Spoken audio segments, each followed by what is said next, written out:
Уште колку бомби за Зоран Заев има Александар Верушевски? Оваа дилема се појави откако лидерот на СДСМ изјави дека токму Верушевски јуниор ги снимал разговорите кои беа објавени на YouTube, а тој со коментар на Facebook отвори многу дилеми во јавноста. Го запрашавме дали има уште разговори со Заев и кога ќе ги објави. Од него само кратко добивме одговор дека нема коментар.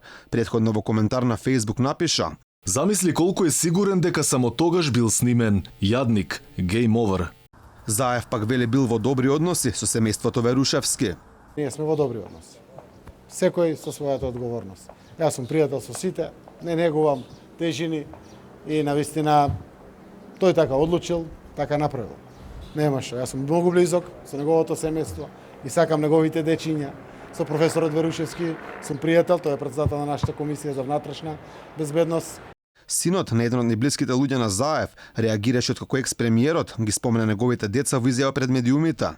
Мала забелешка, тој дел со децата е директна закана. Се познаваме јас и он убаво. Зоран Верушевски е советник за национална безбедност во владата и претседател на партиската комисија за внатрешни работи на СДСМ, поранешниот директор на ДБК. Во минатото имаше проблеми со однесувањето на својот син. Против Александар имаше неколку кривични пријави за нелегално поседување оружје, за нарушување на јавниот ред и мир, за крадење на службено возило од неговиот татко, за обид за убиство, за изнуда и за газење човек со автомобил. Верушевски јуниор беше и осуден на 2 години затвор, но Бранко Црвенковски, како шеф на државата, брзо донесе одлука за негово помилување. Тој последен пат беше политички актуелен во 2015 година, кога се најде на список од лица кои политичката партија ВМРО-ДПМН ги повика на анкетната комисија за утврдување на политичката одговорност за скандалот со прислушувањата.